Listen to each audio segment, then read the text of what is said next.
is actually a continuation of the easy toddler pullover video tutorial.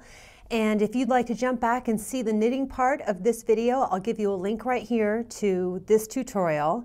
But in this video, we are going to learn how to add fabric, or in this case, felt appliques to knitted fabric. And I'm making this a separate video because this really applies to anything that you knit. You can use this technique. When I add a design to knitting, I usually like to use duplicate stitch, which is a way of embroidering, using yarn to embroider a design onto the knitted fabric so that it actually looks like knit stitches. But depending on the level of detail that you want with what you're working on, the duplicate stitch might not be able to make it look just right. If you picture each stitch, each knitted stitch as a pixel, like in a digital photograph or something, the bigger the pixel, the less detailed design that you can have. So to get a really detailed design, you'd need to have a super fine gauge. And that is, I decided to use the applique here, the felt pieces on these sweaters for the puppets of Pancake Manor, and because I could not get this level of detail using the duplicate stitch. This sweater is of the puppet Zach, and I'll give you a link to the Pancake Manor YouTube channel right here. It's a channel for kids and awesome parents, is what they say. This video has a free download with it, and in it I'll give you instructions on what you'll need and how to do this. You'll also get the patterns for the puppet faces. This is the template you'll use to cut out the fabric pieces. Okay, to do this, you want to start with your knitted piece that has already been washed and blocked. You want it to be the exact size it's going to be when you're when it's actually going to be worn and wearing, because you don't want any shrinking after you get the fabric applique on there. You'll need a few things. The first one that you'll need, of course, is the felt that you're using, and I have wool felt here that I use, and I have a fusible web, and the brand of this is called Steam Seam Light. And this one I like to use because it has a sticky side to it, and I'll show you how that works out here as I use it. Okay, this is new territory for me. I actually got to take a sewing lesson to learn how to do this and get really good at this part, and I've had a lot of fun working on these sweaters. But I usually stick with knitting, so we'll see how my cutting skills and my sewing skills go here in this video. Let's go ahead and take a look. This is the washed and blocked little piece of knitting that I'm going to use in this demonstration, and I'm going to do this little elephant design on here. And I've already cut out the felt and the fusing for this piece, so I would have that done. And then the next thing I want to do is the little earpiece, the little ear. And to do that, I'm going to use some pink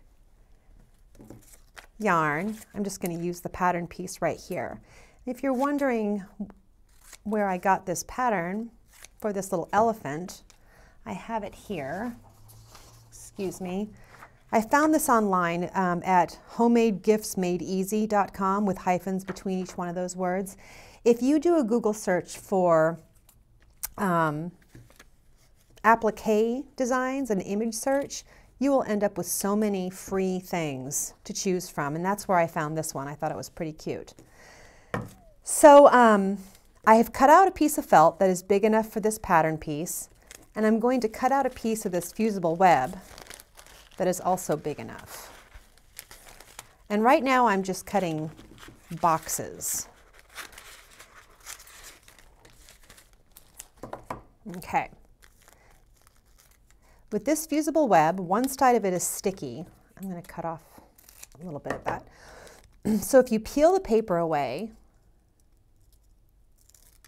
you have one side it's sticky. It's not like crazy super sticky, but it's a little sticky, and it's sticky enough that I can put this felt on there and it will hold. And I'll smooth out the back a little bit. Okay.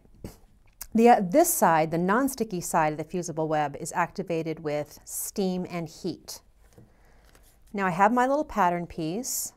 I'll put that on there, and I'm trying to pick up a pin off the table. I have these really little fine pins.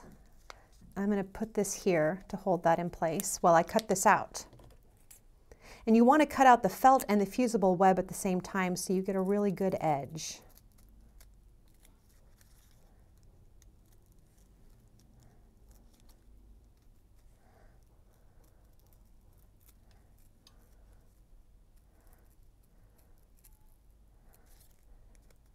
My pin's a little big for this piece, but I'll just keep scooting it around.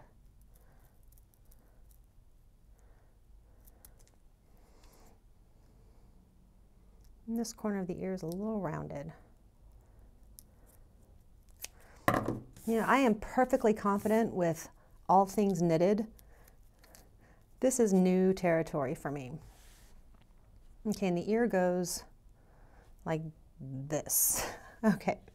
But first I'm going to secure this piece down, and then I'll secure the second piece down.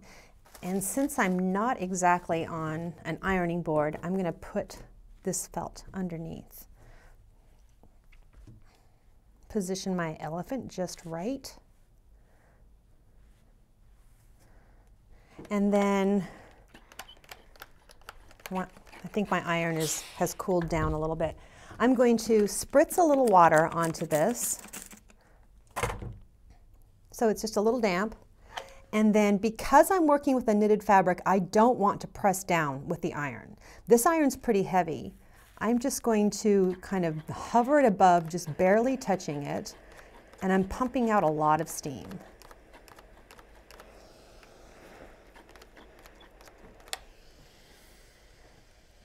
And you know, I just cleaned my iron. Here's a lesson for all of us. I just cleaned my iron, and when I did that steam, a little bit of something came out. Luckily, it's coming off. Oh, that would be such a disaster. Okay, I could actually probably pull this off though if I wanted to replace that piece. Then you can check it by rolling the edge. And you can see here, I'm stuck down pretty well here with that. That was easy. Now I can position the ear. If I was at home right now, I would actually turn off the iron and really, really work on making sure that nothing else is going to come out to discolor my fabric here. Is that a good spot for the ear? I'm looking back at the picture. Yeah, it's a good spot. I'm going to do the same thing. Whoops, I forgot to spritz. Okay. And then without pressing down,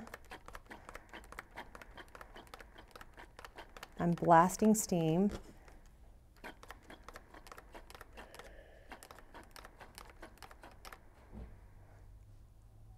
Okay. Oh, do you know what I didn't? No, I did do that. Why isn't this sticking? Hold on. See, we're all learning something here. I think it's because my iron is cooling down.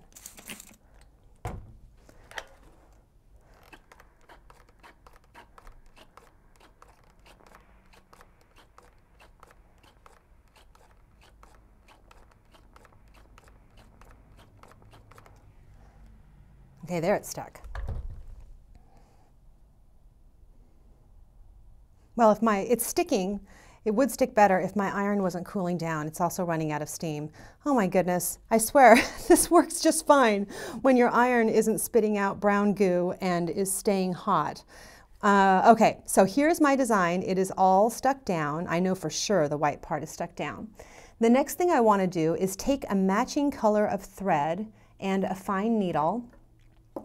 And you want to do the running stitch around each piece. And that's what I've done on these sweaters here. And it's not vital to the sweater that you do this, but it does give it a nice finished look. And I was also thinking that if you give a kid a sweater with felt pieces on it, they might pull on it. And with the running stitch around each edge, it will help the piece stay down so the kids can't pull it off.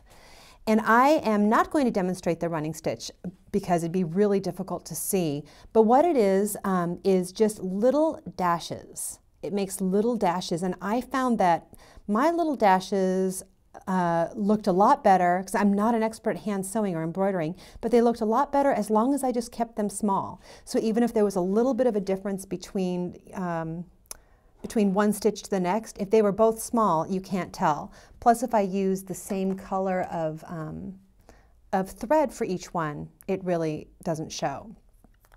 But it does look neat. I mean, overall, it looks neat, and I can show you the other sweater here.